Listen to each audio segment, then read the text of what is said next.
அலைஹி வஸல்லம் அவர்கள் சாப்பிடும் பொழுது என்னென்ன நல்ல ஒழுக்கங்களை கடைபிடிப்பார்கள் என்று நபித்தோழர்களிடத்திலே கேட்கப்பட்ட போது அல்லாஹுடைய தூதர் ரசூலுல்லாஹி ஸல்லல்லாஹு அலைஹி வஸல்லம் அவர்கள் அமர்ந்து கொண்டு சாப்பிடுவார்கள்.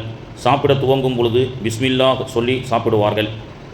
சாப்பிட்டு முடித்ததற்கு பிறகு அல்லாஹுடைய தூதர் ரசூலுல்லாஹி ஸல்லல்லாஹு அலைஹி வஸல்லம் அவர்கள் சிறிது நேரம் அவர்கள் நடமாடுவார்கள். சிறிது தன்னுடைய உடலை அவர் வாக்கிங் செல்வார்கள் என்று சொல்லலாம். இப்படி அல்லாஹுடைய தூதர் ஸல்லல்லாஹு அலைஹி வஸல்லம் அவர்கள் அவர்களுடைய நடைமுறையிலே சாப்பிட்டு முடித்த உடனேயே தண்ணீர் குடிக்கக்கூடிய பழக்கம் இருந்ததாக இல்லை. இப்பொழுது சாப்பிட்டு முடித்தவுடன் உடனேயே தண்ணீர் குடிப்பதால் ஏற்படக்கூடிய அபாயத்தை பற்றி இன்றைய மெடிக்கல் விஞ்ஞானம் சொல்லி காட்டுகின்றது. சாப்பிட்டவுடன் உடனடியாக தண்ணீர் குடிப்பது, அவசியமாக உணவு சாப்பிட்டு கொண்டிருக்கும் பொழுது விக்கல் அடிக்கிறது, புறையேறுகிறது, இது போன்ற அவசிய தேவைகள் இல்லாமல் சாப்பிடும் பொழுதோ அல்லது சாப்பிட்டு முடித்தவுடன் உடனடியாக தண்ணீர் குடிப்பதால் செரிமான கோளாறுகள், வயிறு உப்பிசம் மற்றும் ஊட்டச்சத்து உறிஞ்சப்படுவதால் ஊட்டச்சத்து குறைபாடுகள், அந்த உணவால் இருக்கின்ற புரோட்டீன் போன்ற ஊட்டச்சத்துக்கள் எல்லாம் அந்த உடலில் தங்காமல் அது தண்ணீரிலேயே கரைந்து விடுகிறது போன்ற விஷயத்தை நமக்கு இன்றைய உணவு விஞ்ஞானம் சொல்லி காட்டுகின்றது. அல்லாஹுடைய தூதர் ஸல்லல்லாஹு அலைஹி வஸல்லம் அவர்கள் ஒரு கவல உணவு ஹராமானதை சாப்பிட்டால், ஹராமான வழியில் வந்த உணவோ அல்லது ஹராமான இஸ்லாம் தடுக்கப்பட்ட உணவுகளை ஒருவர் சாப்பிட்டால் 40 நாட்களுக்கு அவருடைய இபாதத்துகள் ஏற்றுக்கொள்ளப்படாது என்றார்கள் அல்லாஹுடைய தூதர் ரசூலுல்லாஹி ஸல்லல்லாஹு அலைஹி வஸல்லம் அவர்கள். இது ஒரு சின்ன ஹதீஸ் தான்.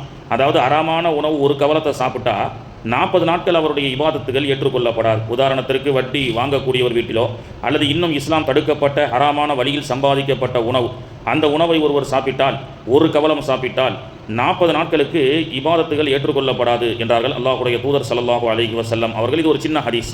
இந்த ஹதீஸை இன்றைக்கி ஆய்வு செய்யக்கூடிய விஷயத்தில் என்ன சொல்கிறாங்கன்னு சொன்னால், ஒருவர் சாதாரணமாக உணவு சாப்பிட்டா அந்த உணவின் மூலமாக இருக்கக்கூடிய புரதச்சத்து, இன்னும் என்னென்ன சத்துக்கள் அந்த உணவில் இருக்கின்றதோ அந்த உணவை நம்ம சாப்பிட்ட உடனே அது நம்முடைய உடலுக்கு பிரித்து கொடுக்கப்படுகிறது. அப்போது அந்த மாதிரி பிரித்து கொடுக்கப்படக்கூடிய அந்த புரதச்சத்து மற்ற இன்னும் இருக்கக்கூடிய அந்த சத்துக்கள் எல்லாம் 40 நாட்களுக்கு நம்முடைய உடலில் சர்க்குலேஷன் ஆகுதுன்னு சொல்கிறாங்க. அப்போது ஹராமான உணவை சாப்பிட்டா 40 நாள் இபாதத்துகள் ஏற்றுக்கொள்ளப்படாதுன்னு அல்லாஹுடைய தூதர் சொல்ல, இன்றைய உலகம் சாப்பிட்டு முடித்தவுடன் இருக்கக்கூடிய அந்த சாப்பாட்டால் இருக்கக்கூடிய பிரயோஜனங்கள் அந்த மனிதனுடைய உடலில் 40 நாட்கள் வரை அது செயல்படுகிறது என்று அல்லாஹுடைய தூதர் அவர்கள் சொன்ன அந்த ஹதீஸை வைத்து நாம் பார்க்கும் பொழுது, அல்லாஹுடைய தூதர் அவர்கள் ஹராமான வழியில் நம்முடைய உடலில் சேரக்கூடிய புரதச்சத்தோ, நம்ம உடலில் இருக்கக்கூடிய எல்லா சத்துக்களும் அந்த சக்தியின் மூலமாக நாம் செய்யக்கூடிய இபாதத்துகள் ஏற்றுக்கொள்ளப்படாது என்றார்கள் அல்லாஹுடைய தூதர் ஸல்லல்லாஹு அலைஹி வஸல்லம் அவர்கள்.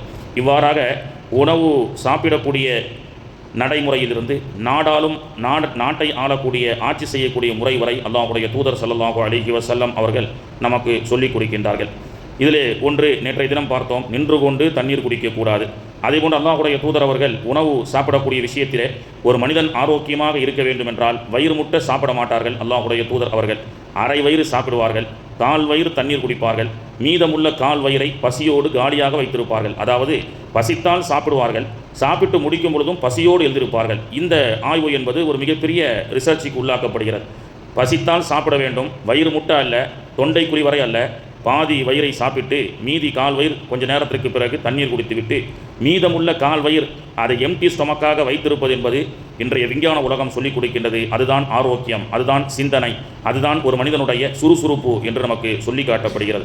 இப்படியான சுன்னத்துகளை சாப்பிடும்போது அல்லாஹுவை நினைத்து சாப்பிடுவதும், சாப்பிட்டு முடித்தவுடன் உடனடியாக தண்ணீர் குடிக்காமல் சிறிது நேரம் கழித்து தண்ணீர் குடிப்பதும், சாப்பிட்டு முடித்தவுடன் உடனே உறங்காமல் சிறிது நடை பயிற்சியை மேற்கொள்வதும், இதுவெல்லாம் அல்லாஹுடைய தூதர் ரசூலுல்லாஹி ஸல்லல்லாஹு அலைஹி வஸல்லம் அவர்கள் நமக்கு கற்றுக் கொடுத்த ஒரு சுன்னத்து.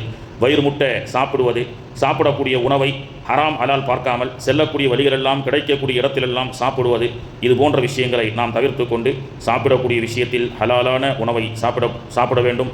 அல்லாஹ் அதற்குண்டான பாக்கியத்தை நாம் அனைவருக்கும் தருவானாக. சுப்ஹான